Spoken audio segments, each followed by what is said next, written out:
Periodic test मान लो, monthly test मान लो, या जो भी मान लो, आईसीएसई क्लास 9 के लिए प्योर अरिथमेटिक जो आपका पहला यूनिट है जिसमें आपका रैशनल और इरेशनल नंबर आता है, उसका मैं टेस्ट लेके आ चुका हूं आप सभी के लिए। स्वागत है आप सभी का everyone ICSE Thoughtwell by Unacademy channel पर। मेरा नाम है शुभांशु श्रीवास्तव और अब आप यहां पर देख सकते हो कि ये टेस्ट आप सभी को मेरे साथ ही अटेम्प्ट करना है।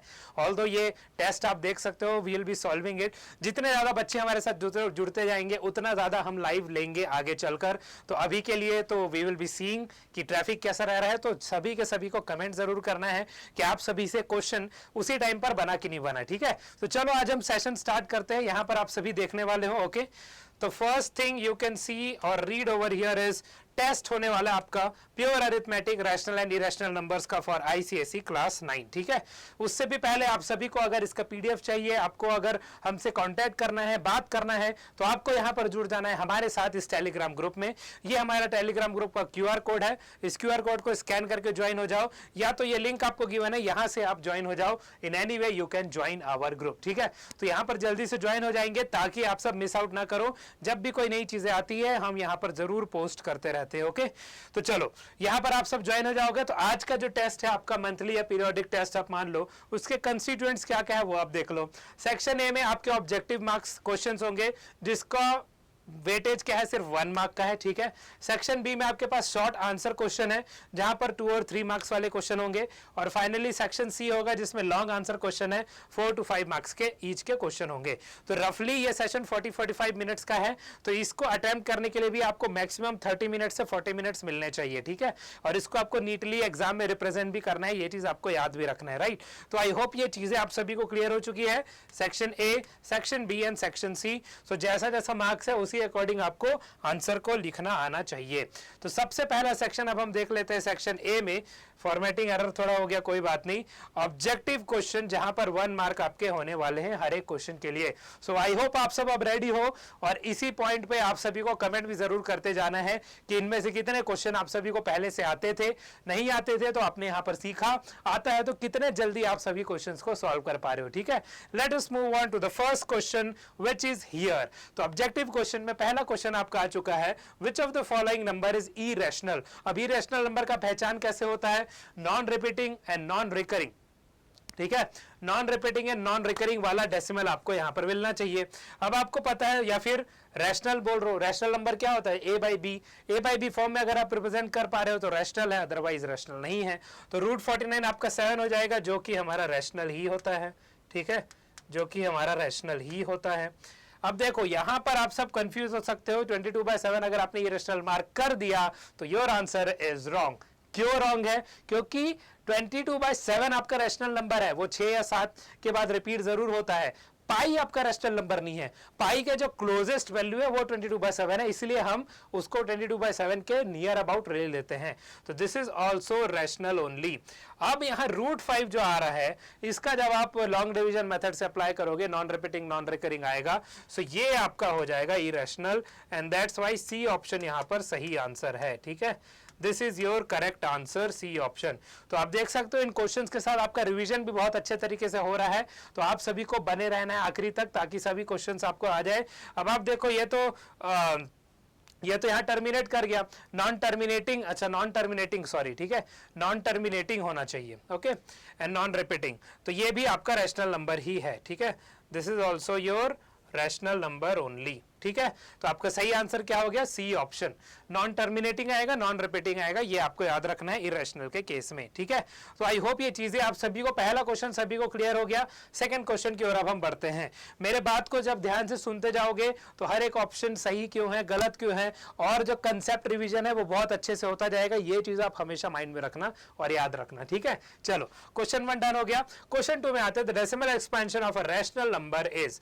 तो अभी प्रीवियस केस में हमने देखा कि रैशनल नंबर का क्या होता है। तो रैशनल के केस में क्या हो जाएगा, रैशनल के केस में या तो टर्मिनेटिंग होगा या तो रिपीटिंग होगा, ये तो हमको पता है, ठीक, ये तो हमको पता है, या तो टर्मिनेट कर जाता है या रिपीटिंग होता है, तो किसी इंटरवल के बाद रिपीट होगा या फिर फर्स्ट इंटरवल से ही रिपीट होना चालू हो जाएगा, हर एक केस आपका रैशनल नंबर का होता है, तो डी ऑप्शन हमारा सही आंसर है, ठीक है।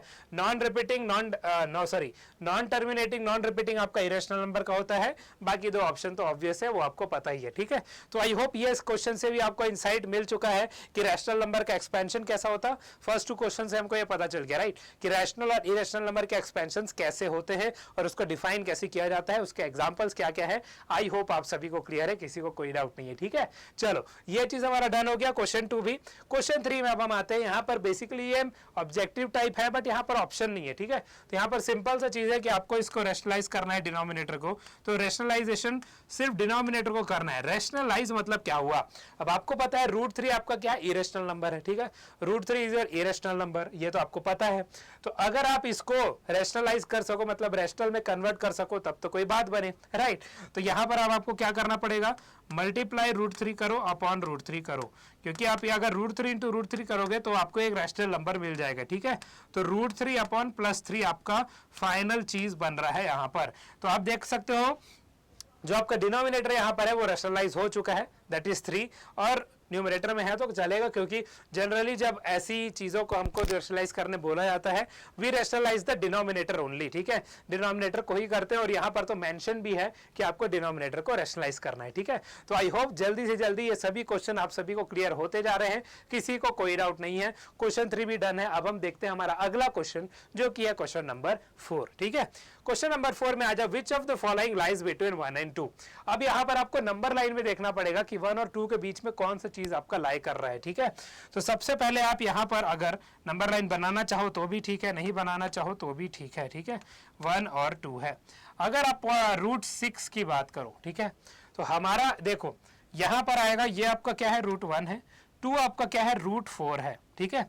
तो √4 से अगर आप देखो √5 बड़ा हुआ, फिर √6 बड़ा हुआ, तो ये तो 2 के बाद आएगा, तो दिस इज नॉट। √2 आपका है, चलो √1 और √4 के बीच में √2 आएगा कहीं पर, ठीक है। ये तो है कि यहाँ पर कहीं पर आपका √2 आएगा इन बिटवीन, तो ये तो आपका अगर बोला गया 1 और 2 तो ये बिल्कुल सही है। √5 क्या आएगा, 2 के बाद ही आ रहा है, तो ये भी नहीं होगा, तो यहाँ पर √7 आएगा फिर, ठीक है। तो यहाँ पर ये भी नहीं होगा, तो only B option is the right answer. कैसे पता लगा लोगे, ऐसे पता लगा लोगे, ठीक है। 2 आपका √4 होता है, 1 आपका वो होता है। 1 और 2 हम आसानी से ड्रॉ कर सकते हैं, बिकॉज ये होल नंबर नेचुरल नंबर दोनों है, ठीक है। तो √1 और √4 आप डेजिग्नेट कर सकते हो। अब देखो ये कहाँ तक जाएगा, 7, 8, 9 तक जाएगा। √9 क्या आएगा, 2 के बाद 3 आएगा, तो ये सभी नंबर फिर 2 और 3 के बीच में लाई करेंगे। तो जब भी ऐसा क्वेश्चन आपसे पूछा जाएगा तो अब आपको पता है कि कैसे करना है, ठीक है। 1 को आप √1 लिखो, 2 को √4 लिखो, 3 को √9 लिखो, और जहां पर भी आपको बोला गया है कि ये नंबर कहां पर लाई करता है, आप ऐसे पता लगा सकते हो, ठीक है। तो आई होप क्वेश्चन 4 भी आप सभी को क्लियर हो चुका है, किसी को कोई डाउट नहीं है। टाइम पर आप यहां पर पॉज करके नोट भी करते रहना, क्योंकि मैं साइड भी होते जा रहा हूं, ठीक है। और ये टेस्ट है, तो हर एक चैप्टर का टेस्ट अगर आपको देखने को मिल रहा है, आगे और भी चैप्टर्स के आएंगे, मल्टीपल चैप्टर्स के भी आ सकते हैं, लाइव सेशन भी हम ले सकते हैं, जैसे ही आप सब हमारे साथ जुड़ते जाओ। और आप सभी का जुड़ना जरूरी है, बिकॉज मिड टर्म रिलेटेड ये चीजें हो रही हैं, ठीक है। चलो क्वेश्चन 5 अब हम देख लेते हैं, product of a rational and N irrational number will be. अब देखो ये थोड़ा सा ट्रिकी क्वेश्चन तो है, क्योंकि यहाँ पर एक एक्सेप्शन भी आ रहा है, बट जनरल केस में लोगे, क्योंकि यहाँ पर विल बोला गया है, ऑलवेज बोला होता, मस्ट बोला होता तो बात अलग है, लेकिन वहां पर भी एक्सेप्शन का केस है, तो जो मोस्ट ऑफ द टाइम सही आंसर रहेगा वो आपको सेलेक्ट करना है, ठीक है। तो अगर आप एक रैशनल नंबर ले रहे हो, एक इरेशनल नंबर ले रहे हो, दोनों को प्रोडक्ट कर रहे हो, तो आपको इरेशनल नंबर ही मिलना है। B option is the right answer. बस एक एक्सेप्शन है, what is the exception here, ठीक है। आई होप आप सभी को अब पता चल चुका होगा कि एक्सेप्शन है क्या।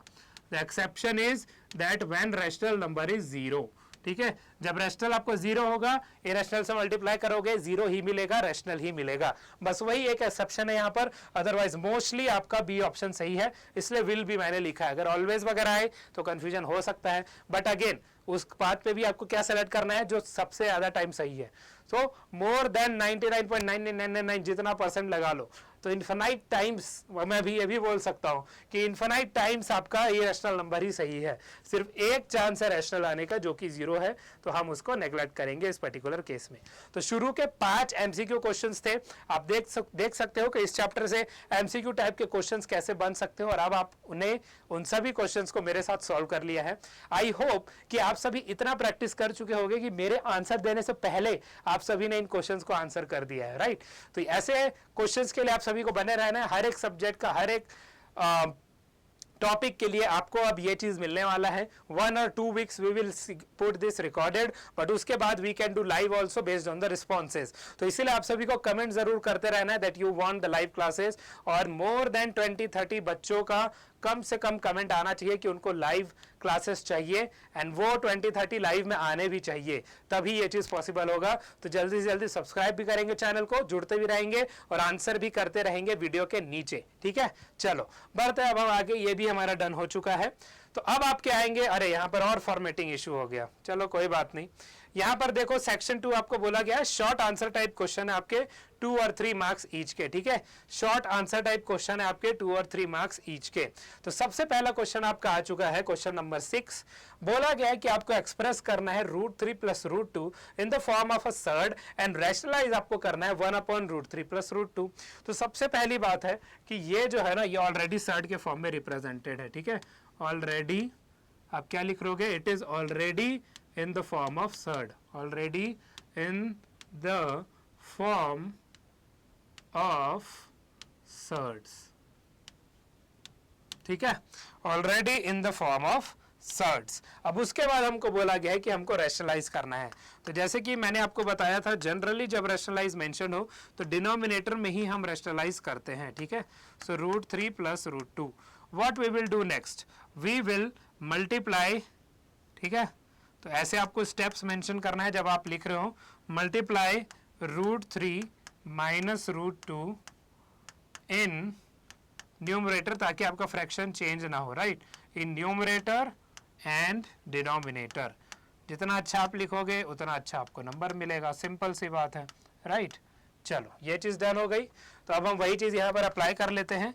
वी हैव 1/√3 + √2, मल्टीप्लाई हुआ ये √3 - √2 से, एंड देन होल अपॉन आया √3 - √2। तो न्यूमरेटर में तो कोई चेंजेस है नहीं, न्यूमरेटर आपका √3 - √2 ही आ जाएगा। डिनोमिनेटर में आपका जो आइडेंटिटी यूज हो रहा है वो मैं यहाँ पर लिखता हूँ एक बार आप सभी के ईज के लिए, a + b × a - b, ठीक है। ये हमको पता है, ये हमको क्या देता है, a² - b² देता है, राइट। तो यहाँ क्या हो जाएगा, √3 का होल स्क्वायर, ठीक है। देखो स्टेप्स को इलेबोरेट मेंशन करना है तो मार्क्स पूरे मिलने वाले हैं, ठीक है। और उसके बाद आएगा -√2 का होल स्क्वायर। तो यहां से आपको मिला √3 - √2। ये जैसे आंसर लिखना है वैसे बता रहा हूँ, एक लाइन में भी आंसर मैं दे सकता हूँ, ऑब्वियस सी बात है, राइट। बट आंसर को लिखना कैसे है वो मैं बता रहा हूँ, ओके, क्योंकि ये टेस्ट वाला सेशन है। और फिर 3 - 2 आ जाएगा जो कि 1 के बराबर है। So your final answer will be √3 - √2 only, ठीक है। Your final answer will be √3 - √2. So you now have rationalized this particular format into √3 - √2 आप बोलोगे, and then this will be done, ठीक है। ये चीज यहाँ पे डन हो जाएगा, ओके। तो चलो अब हम बढ़ते हैं आगे, ठीक है। आई होप यहाँ पर चीजें क्लियर है, यहाँ पर आप आसानी से नोट डाउन कर लो, ठीक है। इसको आप पहले नोट डाउन कर लो, फिर हम नेक्स्ट क्वेश्चन की ओर देखते हैं, which is our question number 7, ठीक है। क्वेश्चन नंबर 6 हो गया, क्वेश्चन नंबर 7 है। ऑल दो आई थिंक क्वेश्चन नंबर 7 को लॉन्ग फॉर्म क्वेश्चन में आना था, बट ठीक है, हम इसको शॉर्ट फॉर्म में ही लॉन्ग फॉर्म के जैसा सॉल्व करेंगे, ठीक है। आ जाओ, क्वेश्चन नंबर 7 में क्या बोला गया है। सबसे पहले आप देखो यहाँ पर बोला गया, you have to show that √2 is an irrational number using the contradiction method. तो सबसे पहले आपका सॉल्यूशन में आप यहाँ पर लिखोगे क्या, ठीक है, वी अज्यूम, ठीक है, वी अज्यूम, एजम्पशन हम कर रहे हैं, we assume √2 is equal to a/b आपका होगा, ठीक है, where a and b are co primes, ठीक है, a and b are co primes. अब अगर a और b आपके को प्राइम्स हैं तो इसका मतलब क्या हुआ, a/b हमारा एक रैशनल नंबर हो गया। तो हमने इनडायरेक्टली क्या एज्यूम किया है, दैट √2 ही हमारा रैशनल नंबर है, ठीक है। इनडायरेक्टली हमने ये एज्यूम किया है कि √2 ही हमारा इरेशनल नंबर है।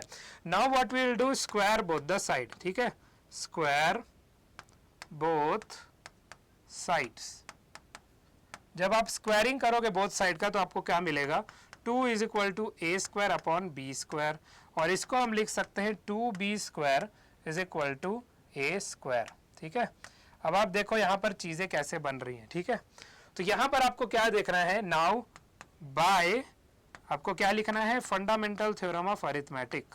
ठीक है, बाय फंडामेंटल थ्योरम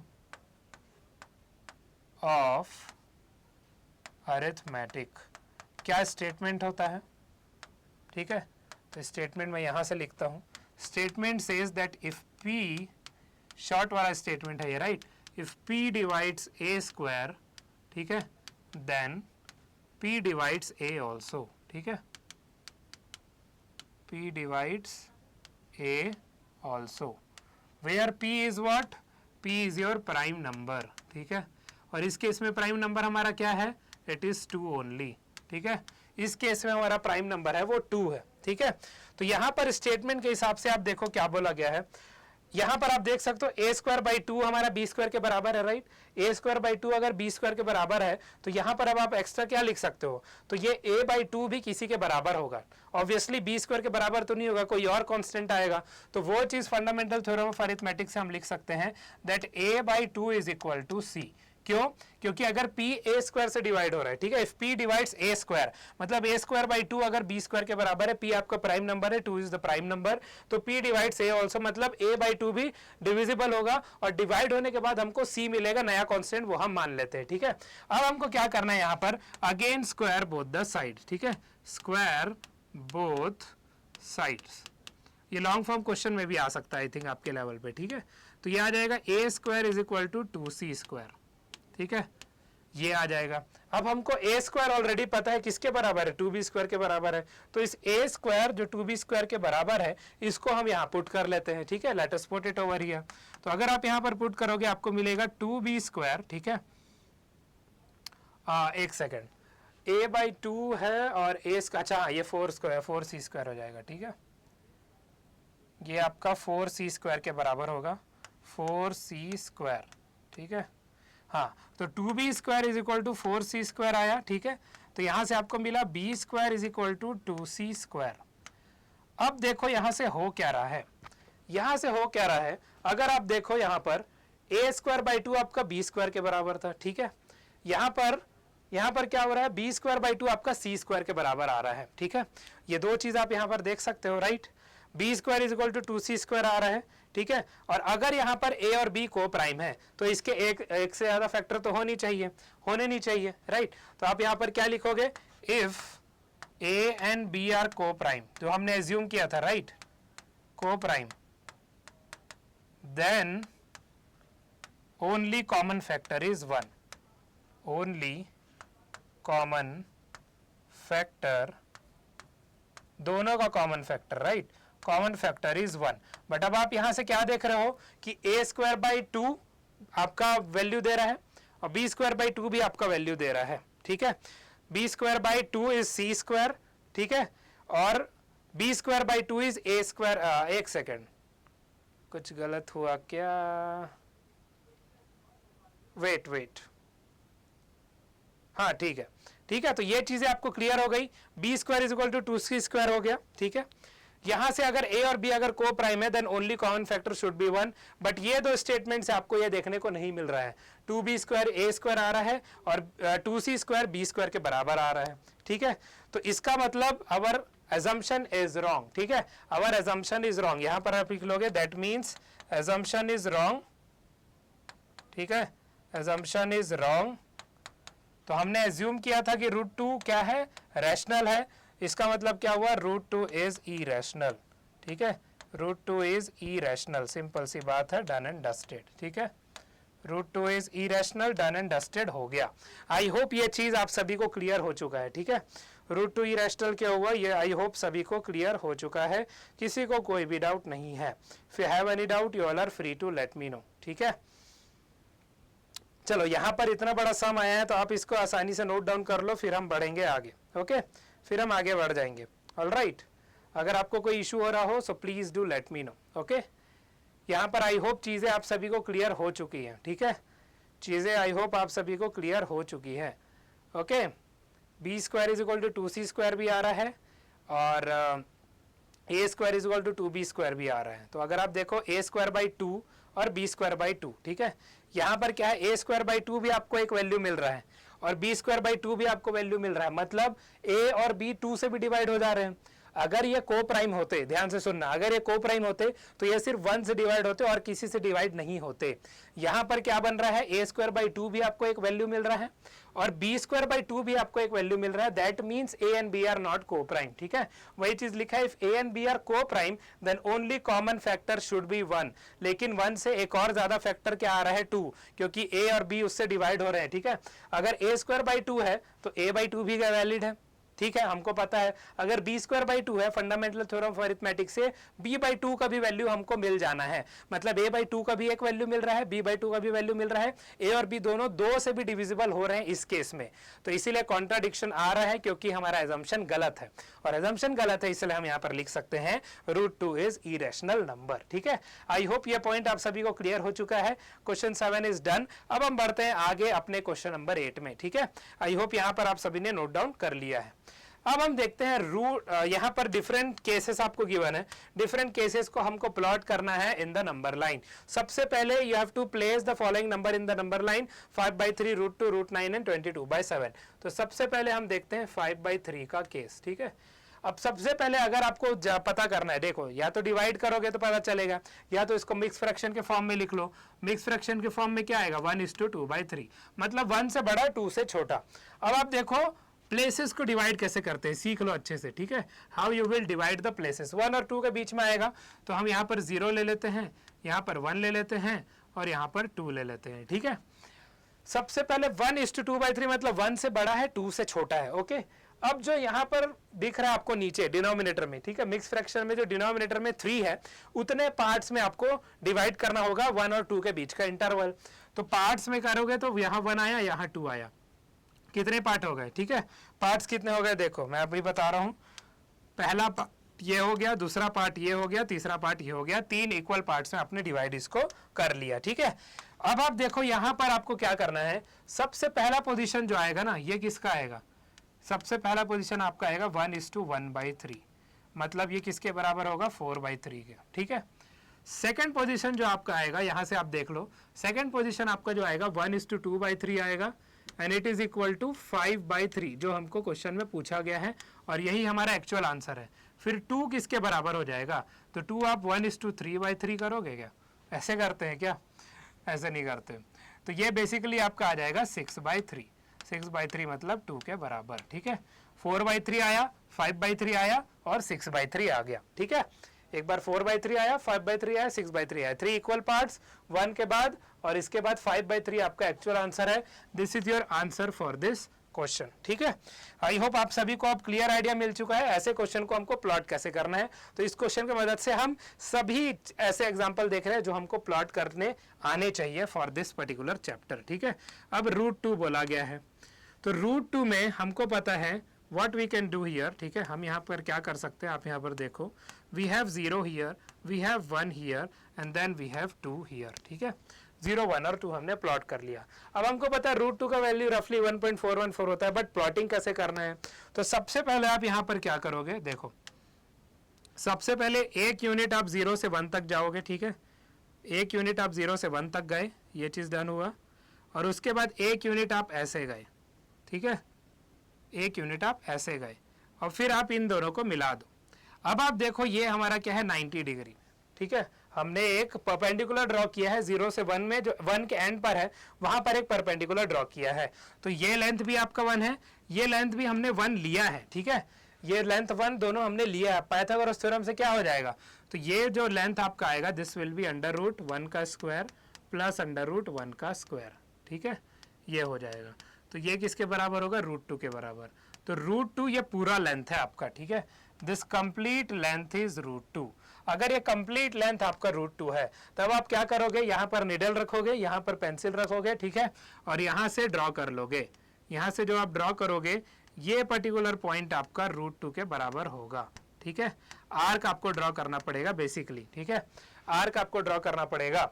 यहाँ पर आर्क आपको ड्रॉ करना पड़ेगा, ठीक है। आई होप यहाँ पर आपको चीजें क्लियर है। नीडल पार्ट यहाँ पर, पेंसिल पार्ट यहाँ पर, आर्क ऐसे आप ड्रॉ कर लोगे। हमारे पास कुछ है कि आर्क ड्रॉ करने का, लेट मी चेक वंस, ठीक है। यहाँ तो टूल्स में है नहीं, मैथ टूल्स में देखते हैं, हाँ ये रहा, लेकिन कैंपस को हम यहाँ पर लाए, ठीक है, ले तो आए हैं। चलो अब इसको ड्रॉ करके देखते हैं। अच्छा ये ड्रॉ भी हो रहा है, लेकिन ये वो नहीं हो रहा, अच्छा कट हो गया। चलो हाँ, हम उस चीज़ को यूज़ तो ज़रूर कर सकते हैं, ठीक है, बट अगेन वो टाइम टेकिंग होगा। आप सब आराम से उसको अप्लाई कर सकते हो, ठीक है, you all can easily apply, ठीक है। चलो ये चीज़ डन हो गया। नेक्स्ट अब हम देखते हैं, ठीक है। नेक्स्ट हमको क्या गिवन है, रूट 9। बहुत ही आसान है, इसमें कुछ करने का ज़रूरत ही नहीं है। Root 9 is our 3 only. तो आप यहाँ पर ड्रॉ कर लो 0 1 2 और 3। तो ये 3 है, this is your root 9 only, ठीक है। ये चीज़ यहाँ पर ड्रॉ हो गया। नेक्स्ट आपको 22/7 बोला गया। देखो अब यहाँ पर मैग्निफिकेशन वैसे वर्क करेगा, ठीक है। 22/7 में आपको जो नंबर लाइन का मैग्निफिकेशन होता है वो इम्पोर्टेंट है, बट हम उतना हेडेक नहीं लेंगे, क्योंकि हमको बोला गया है हम इजीली कर लेंगे। 0 आया, 1 आया, 2 आया, 3 आया, ठीक है। तो यहाँ पर 3 के बाद आएगा ये, ठीक है। हमको पता है ये 3.14 समथिंग होता है, राइट। 3.14 डॉट डॉट डॉट, तो 3.1 पर ही आप ले सकते हो, करीब करीब यहाँ पर यू कैन मेंशन 3.14। अगर आपको 2 डेसिमल प्लेस तक चाहिए तो आप वैसे ड्रॉ कर सकते हो, और नंबर लाइन को मैग्नीफाई भी कर सकते हो, ठीक है। बट मैग्नीफाई जब तक करने नहीं बोलेगा, आपको बोला जाए बस 22/7, तो आप यहाँ पर छोड़ सकते हो, ठीक है। आपका प्रेजेंस ऑफ माइंड ही देखेगा एग्जामिनर, और कुछ नहीं, ठीक है। तो हमने हर एक केस पे यहाँ पर देख लिए हैं कि नंबर लाइन का रिप्रेजेंटेशन कैसे होना है, ठीक है। नंबर लाइन के डिफरेंट सेट्स ऑफ रिप्रेजेंटेशन यहाँ पर डन हो चुके हैं। अब हम बढ़ते हैं आगे अपने अगले क्वेश्चन की तरफ, एंड आई थिंक हाँ नेक्स्ट एक और क्वेश्चन है, उसके बाद लॉन्ग फॉर्म क्वेश्चन आपके आ जाएंगे, ठीक है। तो ये चीज आपका डन हो गया। पहले केस में 5/3, उसके केस में 1 and 1 करके √2 प्लॉट हो गया। रूट 9 इज देयर, और ये 22/7 3.1 समथिंग होता है, तो 3 और 4 के बीच में 0.1 का डिफरेंस करके आप यहाँ पर मेंशन कर सकते हो। यहाँ पर आप नोट कर लो, ठीक है। अब हम जाते हैं अपने अगले क्वेश्चन में, जो कि ये वाला क्वेश्चन है। You have to give short answer question है। यहाँ पर हमको इसको क्या करना है, सिंप्लीफाई करना है, ठीक है। Let us simplify it over here. तो सिंप्लीफाई अगर आप यहाँ पर करोगे तो ये बेसिकली है क्या, हमारे पास 1/√5 - 2 है, और उसके बाद आ जाएगा +1/√5 + 2 है, ठीक है। तो अब आप यहाँ पर क्या करोगे, रेस्टलाइज करोगे, और क्या। तो 1/√5 - 2 है, multiply it with √5 + 2 and then whole upon √5 + 2। उसके बाद आ जाएगा प्लस। सेकेंड केस में क्या बनेगा, 1/√5 + 2, it will be multiplied with √5 - 2 and then whole upon √5 - 2, ठीक है। ये चीज़ डन हो गया। अब आप सबसे पहले देखो, in the numerator we have √5 + 2। Denominator में क्या होगा, आप सभी को आप पता है, a - b into a + b है, तो a² - b²। तो ये आ गया √5 का होल स्क्वायर -2 का स्क्वायर। उसके बाद प्लस आ गया, यहाँ पर हमको क्या मिलेगा, √5 - 2 एंड देन होल अपॉन, यहाँ पर क्या आया, √5 का होल स्क्वायर -2 स्क्वायर। तो which identity is used over here, तो a + b multiply a - b बराबर हमारा क्या होता है, a² - b², ठीक है। यही होता है। तो ये चीज़ डन हो गया। अब आप इसको और सिंप्लीफाई कर लो, तो यहाँ पर आया √5 + 2 अपॉन में देखो, √5 का स्क्वायर इज 5 -4, ठीक है। 5 माइनस, मैं एलैबोरेट कर रहा हूँ आपको समझाने के लिए, बट आप इसके बाद डायरेक्ट 1 भी लिख सकते हो, क्योंकि 2 और 3 मार्क्स का है, तो 3-4 स्टेप्स में आप इसको सम अप कर सकते हो, ठीक है। इसके बाद आया √5 - 2 and then whole upon 5 - 4 again, ठीक है। 5 - 4 5 - 4 1 होगा, तो इसको एज इट इज छोड़ देते हैं। अब न्यूमरेटर को आप आसानी से मल्टीप्लाई कर सकते हो। ऐड √5 + 2 प्लस √5 - 2, तो +2 एंड -2 हो गए कैंसल। √5 + √5 क्या होगा, 2√5 के बराबर होगा, ठीक है। 2√5 के बराबर होगा।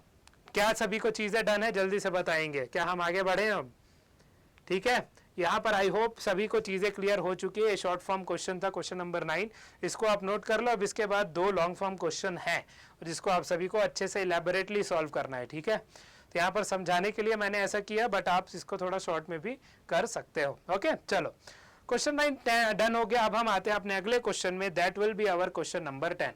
तो सेक्शन 3 आपका आ चुका है, जहां पर लॉन्ग फॉर्म क्वेश्चंस आपको मिलेंगे which will be 4 to 5 marks.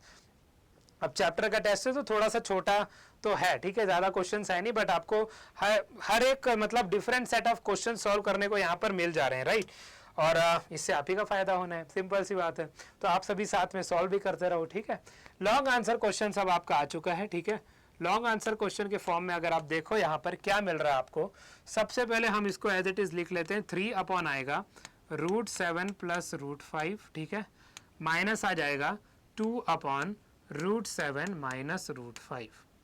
अब आपको देखो अगेन आपको डिनोमिनेटर को पहले रैशनलाइज करना ही पड़ेगा। फर्स्ट केस और सेकंड केस यहाँ पर बन रहा है, तो 3 मल्टीप्लाई करोगे आप √7, अच्छा यहाँ पर तो माइनस आएगा, √7 कॉन्जुगेट से, राइट, मल्टीप्लाई करना पड़ेगा। तो यहाँ पर आ जाएगा √7 प्लस √5 मल्टीप्लाइड विथ √7 माइनस √5। इसके बाद आ गया -2, उसके बाद आ गया √7, अब कॉन्जुगेट क्या हो जाएगा, √7 प्लस √5, ठीक है, एंड देन होल अपॉन आपका आएगा √7 माइनस √5 मल्टीप्लाई हो जाएगा √7 प्लस √5 से, ठीक है। ये चीज़ हमारी डन हो गई। अब हम देखो न्यूमरेटर तो एज इट इज़ है, तो आप लिख सकते हो 3√7 माइनस 3√5, ठीक है, होल अपॉन यहाँ पर क्या बनेगा, √7 का होल स्क्वायर आएगा माइनस √5 का होल स्क्वायर आएगा, यूजिंग द सेम आइडेंटिटी जो लास्ट क्वेश्चन में हमने यूज किया था, ठीक है।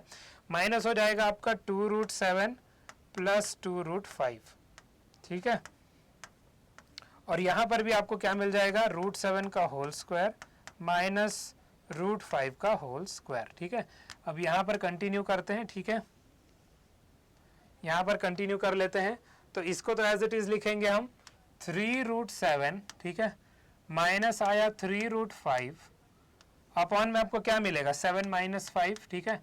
अब देखो ज़्यादा मार्क्स हैं तो स्टेप वाइज आप जितना स्टेप अच्छे से लिखो उतना नंबर मिलेगा। और उसके बाद आ जाएगा 2√7 plus 2√5 again inside the bracket and whole upon again आपको 7 माइनस 5 मिलेगा, ठीक है। तो यहाँ से अगेन यहाँ पर 2 आ गया, ठीक है, तो 3√7 माइनस 3√5 दोनों के इसमें 2 मिलेगा, ठीक है, तो minus 2√7 minus 2√5 and then whole upon आपका 2 आ जाएगा, सिंपली क्योंकि आपको मिलना वही है, ठीक है। अब आप देखो यहाँ पर √7 और √7 है, 3 माइनस 2, 3 माइनस 2 क्या हो जाएगा 1, तो √7 एज इट इज आएगा। फिर -3 और -2 है तो -5 आएगा, √5 कॉमन था तो √5 एज इट इज आएगा and then whole divided by 2, ठीक है। एक सेकेंड, तो फाइनल आंसर आपको मिलेगा √7 माइनस 5√5 होल डिवाइडेड बाई 2। तो सिंप्लीफाई करना था, now we have simplified it, ठीक है। इस पर्टिकुलर चीज को हमने यहाँ पर सिंप्लीफाई कर लिया है। जो आपको फाइनल सोल्यूशन आपको मिल रहा है दैट इज √7 माइनस 5√5 बाई 2, ठीक है, ये चीज आपको यहाँ पर मिल रहा है। आई होप ये लॉन्ग फॉर्म क्वेश्चन आप सभी को क्लियर हो चुका है, किसी को कोई डाउट नहीं है, ठीक है। तो यहाँ पर आप इन चीजों को आराम से नोट डाउन कर लो, फिर हम अपने अगले क्वेश्चन की ओर बढ़ते हैं, ठीक है। Will proceed towards the next question now, okay. एक ही चैप्टर है तो आपका थोड़ा छोटा में हो गया, ठीक है। जब ज्यादा चैप्टर्स हम आगे चल के लेंगे and it all depends upon your responses everyone. तो मैं पहले ही बार बार बोल रहा हूं, जितना कमेंट हो सके उतना कमेंट करिए that you want a live session, yes we want a live session, yes we want a live session. 20-30 comments ऐसे हर वीडियो में आने चाहिए, हर एक सब्जेक्ट के हम लाइव सेशन जरूर लेके आएंगे आपके लिए, ठीक है। चलो क्वेश्चन 10 डन हो गया। क्वेश्चन 11 में अब हम आते हैं। यहाँ पर क्वेश्चन 11 में हमको क्या बोला गया है, we have been said over here that represent √5 geometrically on a number line using the Pythagorean method। तो जो हमने √2 रिप्रेजेंट किया था ना वही वाला चीज है ये, सेम, बस और कुछ डिफरेंस नहीं है, ठीक है। तो अब आप देखो यहाँ पर आपका ऐसा बनेगा सबसे पहले, ठीक है। हम यहाँ पर बना लेंगे, थोड़ा स्पेस हम ले लेते हैं, 0 आएगा, 1 आएगा, 2 आएगा, 3 आएगा, ठीक है। इक्वल स्पेस थोड़ा मोड़ा हो रहा है, चलेगा। नेक्स्ट अब आप देखो, ठीक है, नेक्स्ट अब यहाँ पर क्या होगा। सबसे पहले आप देखो √5 की बात करी जा रही है, तो हमको पता है कि ये √4 से तो बड़ा है, मतलब 2 से बड़ा आएगा, लेकिन ये √3 से छोटा आएगा, सॉरी √9 से 3 से छोटा आएगा, ठीक है। 2 से बड़ा 3 से छोटा मतलब इस इंटरवल में लाई करेगा। अब पाइथागोरियन मेथड अगेन अप्लाई करना है, इसका मतलब 0 से आप जाओगे कहाँ तक, 0 से पहले आप 2 तक जाओगे, ठीक है। ये आप देख सकते हो व्हाइट लाइन में यहाँ पर अच्छे से ड्रॉ कर रहा हूँ। 0 से आप 2 तक चले गए तो ये पूरा यूनिट कितना हुआ, ठीक है, ये पूरा यूनिट आपका 2 यूनिट्स है, ठीक है। This complete units is 2 units. अब उसके बाद 1 यूनिट आप यहाँ पर ड्रॉ करोगे 90 डिग्री में, दिस इज योर 1 यूनिट, ठीक है। ये आपका क्या है, 1 यूनिट के बराबर है, ठीक है, 1 यूनिट के बराबर है। यू डॉट मतलब यूनिट, ठीक है। अब आप 0 से इसको ज्वाइन कर दोगे, ठीक है, तो आप ज्वाइन कर लो। ये आपने ज्वाइन कर लिया, 0 से आपने यहाँ पर ज्वाइन किया, ये पूरा आपका 2 यूनिट्स है, ये पूरा आपका 1 यूनिट है, तो ये किसके बराबर हो जाएगा, पाइथागोरियन थ्योरम, पाइथागोरस थ्योरम के हिसाब से √2 का स्क्वायर आएगा प्लस 1 का स्क्वायर आएगा, ठीक है। तो ये किसके बराबर हो जाएगा, √4 + 1, मतलब ये आपका √5 के बराबर आ जाएगा। तो दिस इज योर √5, ठीक है, ये आपका है √5 के बराबर। तो ये आपका लेंथ √5 हो गया। आप सभी को याद होगा √2 भी हमने ऐसे ही प्लॉट किया था, राइट, √2 भी हमने ऐसे ही प्लॉट किया था। तो ये √5 के अगर बराबर आ गया, आगे निडल पार्ट आपको 0 पे रखना है, पेंसिल पार्ट आप यहाँ पर रखोगे और ड्रॉ कर लोगे ऐसे एक आर्क, ठीक है। जब आप इस आर्क को ड्रॉ करोगे और ये आर्क जहाँ पर भी आपको मिलेगा, that part is your √5 in the number line, ठीक है। और हमने यूज भी क्या किया, पाइथागोरियन ट्रिपलेट ही, मतलब पाइथागोरियन मेथड ही यूज किया है, क्योंकि यहाँ पर 2 पार्ट्स, यहाँ पर 1 पार्ट, √2 का स्क्वायर, √1 का स्क्वायर हाइपोटेनस का लेंथ देगा। So √5 is your this whole length, ठीक है, √5 is your this whole length. और यहाँ पर जहाँ आर्क गिर रहा है, दैट पार्ट इज √5 यूनिट्स, ठीक है। इसको मैं √5 यूनिट्स लिख देता हूँ, जस्ट अ सेकेंड, ठीक है, √5 यूनिट्स, 1 यूनिट, 2 यूनिट, √5 यूनिट ये भी था, तो √5 यूनिट ये भी आ जाएगा। ये पूरा लेंथ आपका √5 यूनिट है फिर, ठीक है। अगर मैं यहाँ पर बताऊँ, ठीक है, यहाँ पर मैं ऐसे लूँ दिस, ठीक है, तो ये वाला लेंथ आपका √5 यूनिट्स के बराबर आ जाएगा, ठीक है। तो ये जो लेंथ मैंने मार्क किया, ये पूरा √5 का लेंथ यूनिट है, ठीक है। तो ऐसे अगर आप √5 यूनिट, ये इसके बराबर ही होगा, राइट, क्योंकि आर्क गिरा हुआ है तो इसलिए ये इसके बराबर हो जाएगा। और ऐसे ही आप ऐसे हर एक नंबर को प्लॉट कर सकते हो इन द नंबर लाइन, ठीक है। तो ये चीज हमारी डन हो चुकी है एवरीवन, ओके। यहाँ पर भी आई होप सभी को क्लियर है कि √4 से √5 बड़ा है एंड लेस देन √9 आप बोल सकते हो एक तरीके से। तो इसलिए 2 से बड़ा आएगा, 3 से छोटा आएगा। 2 और 3 से, मतलब 2 से बड़ा 3 से छोटा है, तो 2 और 3 के बीच में ये लाई करेगा। यहाँ पर ये लाई कर रहा है, सो वी हैव दिस, ठीक है।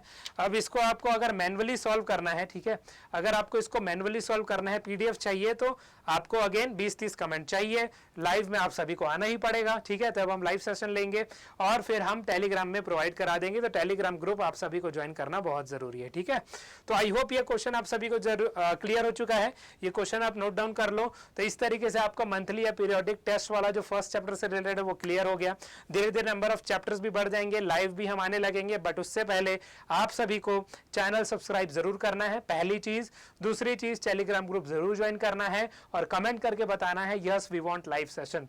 मोर देन 30 कमेंट्स अगर हमारे वीडियो में आए, एक वीडियो में, ठीक है, सभी वीडियो में नहीं, एक वीडियो में more than 30 comments will be bringing live in the next week itself, ठीक है।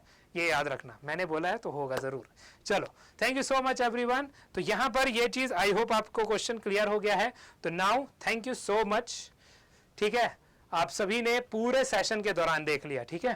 पूरे सेशन के दौरान आपने देखा, सबसे पहले आपने एमसीक्यू टाइप के क्वेश्चन सॉल्व किए, जिसमें आपका प्रेजेंटेशन इन्वॉल्व नहीं होता, आप रफ वर्क में सॉल्व कर सकते हो और उसका आंसर पुट अप कर सकते हो with the options only.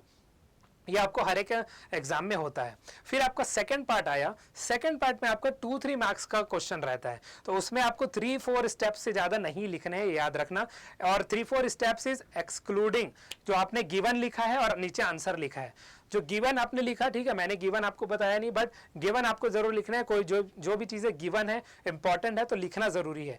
Given आप लिखो, 3-4 स्टेप में सॉल्व करो और फाइनल आंसर में आपको फिर लास्ट में लिखना है that yes we factorize this, we rationalize this, we got the answer, this is the answer. ये लिखना बहुत जरूरी है 2-3 मार्क्स क्वेश्चन में भी। उसके बाद आपका आया लॉन्ग फॉर्म क्वेश्चन। अब लॉन्ग फॉर्म क्वेश्चन में आपको मिनिमम 5 से 6 स्टेप जरूर लिखने हैं, again excluding the given part and the answer part. और ऐसे जैसे मैंने आपको प्रेजेंट करके बताया, ठीक है, जैसे मैंने आपको यहाँ पर प्रेजेंट करके बताया है, हर एक क्वेश्चन का प्रेजेंटेशन उतना ही अच्छे से होना चाहिए, उतना ही नीट एंड क्लीन होना चाहिए, ज्यादा कट नहीं करना है। कट अगर हो रहा है तो सिर्फ एक लाइन से कट करना है, ये आपको याद रखना है। It is very beneficial for your school test as well, ठीक है। तो आई होप जो जितने भी क्वेश्चन हमने आज के सेशन में देखे हैं उससे बहुत हद तक हमारा जो पहला चैप्टर था, पहला unit is a pure arithmetic, जिसके अंदर चैप्टर एक ही है, that is rational and irrational number, वो क्लियर हो चुका है, किसी को डाउट नहीं है, ठीक है। अगेन आप सभी को अगर डाउट हो तो मुझे कमेंट बॉक्स में जरूर आप सब बताओगे। Please let me no in the comment box, ताकि हम सभी टीचर्स को पता चल सके कि हम और क्या क्या आप सभी के लिए कर सकते हैं, ठीक है। तो ये टेस्ट के लिए जो हम क्वेश्चंस ला रहे हैं, पीडीएफ के लिए आपको टेलीग्राम ग्रुप ज्वाइन जरूर करना है। लाइव सेशंस आने के लिए मैंने आपको कंडीशन बता दी है, तो ये सभी चीज आपको जरूर करना है ताकि आप सभी का ही फायदा हो, ठीक है। We are all here, all of the teachers are here for you. बने रहिए हमारे साथ ICSE Thoughtwell by Unacademy channel पर। मेरा नाम है Shubhanshu Srivastava. I am signing off. Stay safe, stay healthy and be healthy at all of your homes and stay tune to our channel as well, ठीक है। स्टे ट्यून जरूर रहना है। Good bye everyone, have a nice day tomorrow, have a sound sleep today and I am signing off. Bye bye, okay.